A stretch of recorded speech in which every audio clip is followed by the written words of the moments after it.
Hello everyone, we have a big Tuesday update video for today. We're going to be covering a lot. I'm going to be covering the TU 16.2 patch notes. We'll go over them very quickly. There will be a link down below in the video description as well if you want to see them in full. There's an apparel event that goes live today. We're going to be having a look at all of the 6 new outfits in that Shd Paragon apparel event. We've got the vendor reset, the invaded mission reset, and I think that's about it. There's a lot going on. It's all timestamped down below as well. So if you're only here for a certain part of this video, do check out the timestamps and skip to where you want to be. And also I've kind of done I'm doing a short little recap on the Shd Paragon apparel event in this video. If you want to see the full video that I normally do, where we open all of the caches piece by piece and have a better look at everything, I'm going to upload that to more GCROCK at the same time as this. So if you want to see that video, again in the video description is a link to more GCROCK. You can go and check that out. So that is today's video. Thank you for tuning in. Don't forget to hit like and share to support the video as always. Subscribe if you're new here today for more content from myself. And I always got to give a big plug to our community. We're nearly at 26,000 members now. It's the best division community on Discord. If you're not in there, at the end of today's video, come and check it out. It's linked at the top of the video description. So we're going to dive straight into the patch notes for title update 16.2. There's quite a lot to go through. As I just said at the start, I'm going to link the link down in the video description if you want to read these in full and just go over all the stuff that I really like the look of. Now, the first thing is in the gear fixes here. The chest piece second attribute was re-rolled randomly. So this was an issue. It was when Season 10 came out, you had chest pieces that only came with the one attribute. There's a second attribute missing. And when they fixed that, it gave you a random attribute, which meant that the piece you used to have was trash. So for example, I think it was the closer chest piece. You could have grinded for that to have crit chance and crit damage on, and it would have been a big farm for that. They then messed it up, they fixed it, but then you never got it back with crit chance and crit damage. Well, what they've said here is if you re-rolled the first attribute to that of the second attribute original, you'll get a random first attribute, but both will be unlocked and available for recalibration. So now you're going to be able to get that piece exactly how it used to be with that. And if you didn't re-roll it, they have fixed it from the first time out, and it should now be what it was to begin with. So kudos for Massive for fixing that. I know that was a huge complaint from a lot of you after Season 10 went live, and it sounds like it's finally fixed. There's some other gear fixes in there as well. There's some weapon fixes that you can go through. All of this is on their Trello board, on the bug reporting board that they got if you want to go and have a look at what bugs are currently live or whatnot. We've done a lot of fixes there. A big point here that they made about the dark zone, so I'm not sure if you're aware, I'm sure you are, but targeted loot in the dark zone was broken. It then kind of got fixed, but targeted loot was not contaminated, which meant if you go in the dark zone now and you're farming for targeted loot, if you pick it up, you don't need to extract it. It automatically goes in your inventory. They haven't fixed that. That's still going to be the same. You can see it says here, won't fix. Targeted loot in the dark zone drops as normal loot instead of contaminated loot. We decided to keep the targeted loot uncontaminated for the time being. So enjoy that while it lasts. If there's anything on the dark zone that's targeted that you want, you're going to get that without having to extract it. It makes the dark zones quite OP right now, so enjoy it. Also, in order to obtain the DZ West backpack trophy, we did a video on this a few weeks ago. Players will have to complete 5 extractions from DZ West. That trophy finally became available after all these years of not being able to get it. There's a few stability fixes, some miscellaneous fixes over here. They've got some man-hunt fixes or whatnot. As we've said, the Apparel event has gone live, so Shd Paragon event has started. You can collect 6 unique outfits, which we will show you before the end of this video. And also on October the 20th, there's going to be a one-time offer in the store. This was meant to be from Season 10. It's been delayed for whatever reason. I assume it was meant to be from Season 10. And last time it did something like this, it was a mask. We'll cover a video on this on the 20th. Once it's there, we'll have a look what it is. And there's some other known issues there.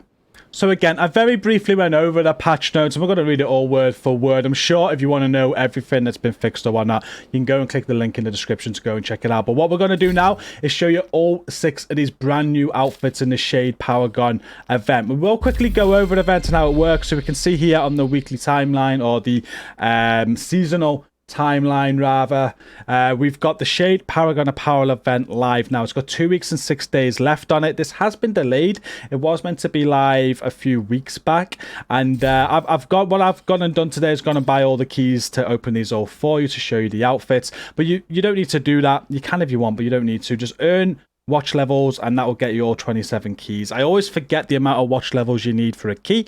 I think it's 3 levels per key. It might be 4, it could be 2, but basically play the game, grind out XP, get your watch levels up as quick as you can. You'll be rewarded keys to a total of 27. Then you can go and open all of these caches to get all of the outfits. You also get that Shd Paragon mask once you've opened all 27 caches. And this is what the outfits look like. There's 6 in total. My favorite are the Firewall outfit and the Gunner outfit. You've got this Firewall outfit on screen now. You get the Sharpshooter outfit also. The Survivalist outfit, which looks pretty cool. That bandana, that's not part of the Survivalist. That's part of the Gunner. I'm not sure why it's on. The Technician outfit. The Demolitionist outfit.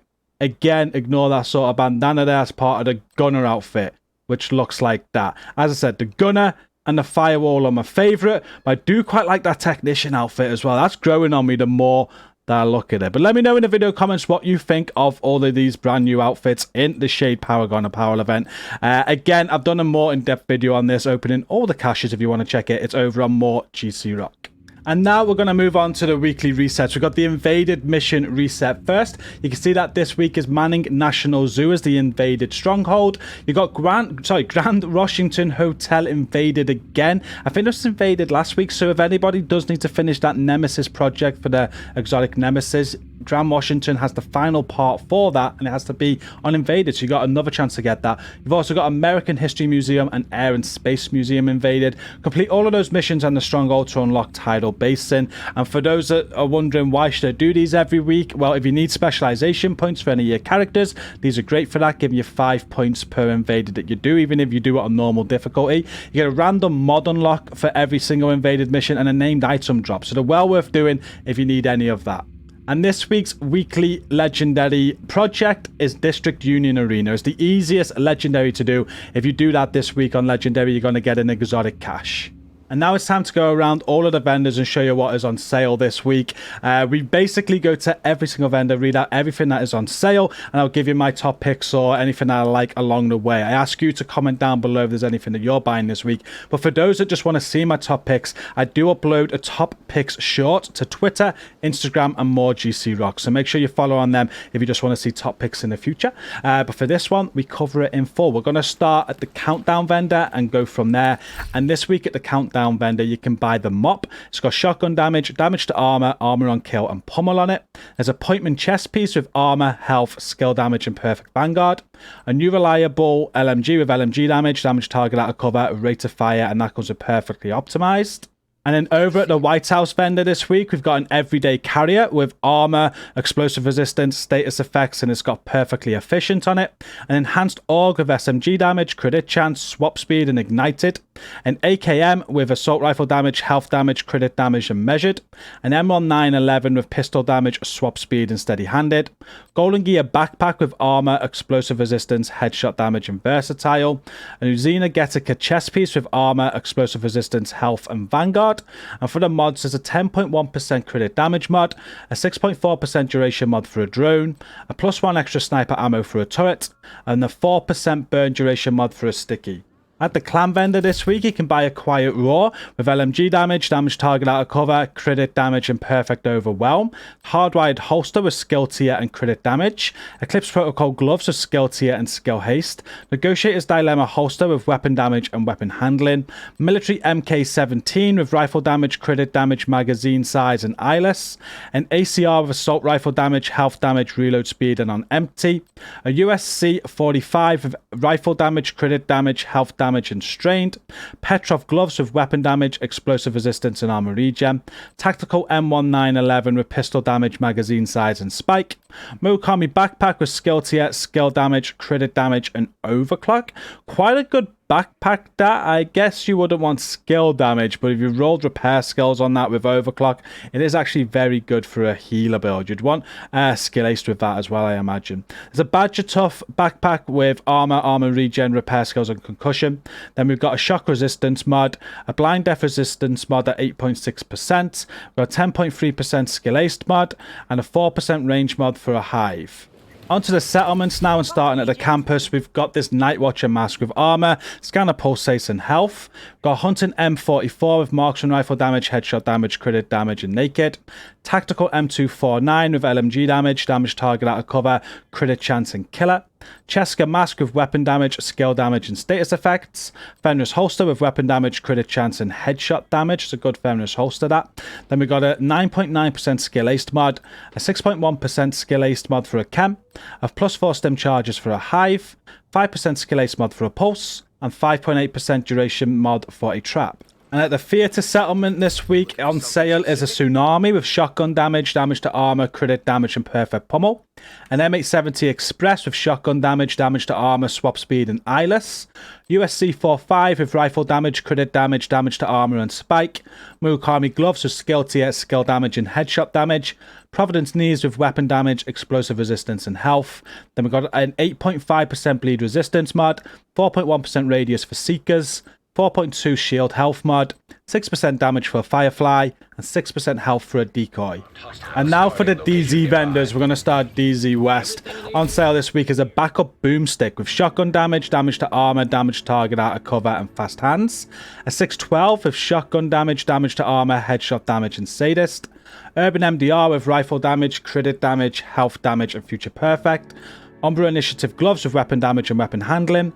Heartbreaker knees with armor and weapon handling. Gilligard gloves with armor, health, and explosive resistance. Walker Harrison Co. knee pads with weapon damage, status effects, and repair skills. We've got an 8.2% burn resistance mod, a 6.3% health mod for seekers, 4.3% shield health mod, a +1 max target for a firefly, and a 6% duration for a decoy. And at DZ South this week on sale is an Orbit. Again, I think this was on sale last week, so if you didn't get a chance to pick that up, you can still get it this week. It's got 10.2% pistol damage, it's got reload speed, and perfect finisher on it. It's a PP19 with SMG damage, crit chance, headshot damage, and spike. MK16 with assault rifle damage, health damage, damage target out of cover, and sadist. If you like the MK16 AR, it's got all the attributes that you want there, so any talent that you want, that's going to be good. An M1911 with pistol damage, magazine size, and reformation. Hunter's Fury backpack with weapon damage, crit damage. Aces and Eights chest piece with weapon damage and skill haste. Wyvernware backpack with skill tier, skill damage, skill haste, and protector. Very good Wyvern backpack. Roll whatever talent that you're on there. You got skill haste and skill damage already rolled. DNH chest with weapon damage, crit damage, headshot damage, and tag team. Got 7% headshot damage mod, 6.3% deflect duration mod for your drone, 5.7% duration for a turret, and a +4% burn duration mod for a sticky. And the final DZ vendor at DZ East this week is selling the White Death with marksman rifle damage, headshot damage, swap speed, and preservation. A Hunting M44 with marksman rifle damage, headshot damage, accuracy, and vindictive. Black Market RPK with LMG damage, damage target out of cover, health damage, and strained. Hardwired Mask with skill tier and crit damage. Tip of the Spear holster with weapon damage and weapon handling. I do just want to say, actually, the hardwired mask with crit damage there and the hardwired, I think it was the holster at the clan vendor, they both got crit damage on. These are great potentially for a DPS hardwired build, so I do add them to my top picks this week. There's an Empress International mask there as well with skill tier, repair skills, and skill damage. Petrov holster with weapon damage, explosive resistance, and skill damage. Then we got a 16.1% repair skills mod, 4.2% duration mod for a chem, 7.9% health mod for a hive, 8.7% radius for a pulse, and 5.7% duration mod for a trap. And finally, we're going to end at New York. Starting with Marco, we have a PP19 with SMG damage, crit chance, damage target out of cover, and flatline. Covert SRS with marksman rifle damage, headshot damage, crit chance, and ranger. Resolute MK47 with rifle damage, crit damage, rate of fire, and spike. Snub-nosed Discerus with pistol damage, stability, and breadbasket. Petrov chest piece with weapon damage, skill aced, repair skills, and braced. Uzina Getica knees with armor, repair skills, and status effects. 511 holster with armor, health, and armor regen. Then a 4.7% crit chance mod, an 8.6% ensnare resistance mod, 4.8% skill ace mod for seekers, 5% skill ace mod for a pulse, and 5.5% health mod for a decoy. And Roy Benitez, the final vendor for the video, is selling a FAL with assault rifle damage, health damage, damage target out of cover, and fast hands. This is, again, great rolls for an AR. If you do like the FAL, roll whatever talent you want on that. Needs some optimization, of course, but could be very, very good once optimized, and could be godly. There's a black market RPK with LMG damage, damage target out of cover, damage to armor, and reformation. Again, I believe people say the RPK LMG is one that they go for. Low mag size, but again, all the attributes that you want there, any talent that you want, and optimize it to be godly. KSG shotgun with shotgun damage, damage to armor, crit chance, and ranger. M1911 with pistol damage, crit damage, and spike. Wyvern backpack with skill tier, health, skill damage, and galvanize. Empress knees with skill tier, crit chance, and skill damage. DNH mask with weapon damage, headshot damage, repair skills. And then we got skill ace mod at 9.9%. 8.5% blind death resistance mod. A 4% damage bonus per enemy for your shield. 14.7% health for a pulse. And 4.7% blast radius for a sticky. And that does bring us finally to the end of this video. Thank you for watching today. We covered the Shd Paragon apparel event, the invaded mission reset. We did the vendor reset we also covered the patch notes. One thing I did forget from the patch notes, can't believe I forgot it if you're still watching at this point, the Apparel holster, you couldn't roll a weapon damage score. That's also meant to be fixed now, so you can have the weapon damage at 15% as that attribute and also have a weapon damage core on it. That's also meant to be fixed. We're going to end it here. Thank you for watching. Don't forget to support the video with a like and a share. Subscribe for more content. Come and check out our community now. It's linked at the top of the video description. And if you want to see these outfits in more detail and watch me open all 27 boxes, that's also uploaded on more GCROCK right now, so go and check that out. Until next time, thank you for watching, stay safe, and peace out.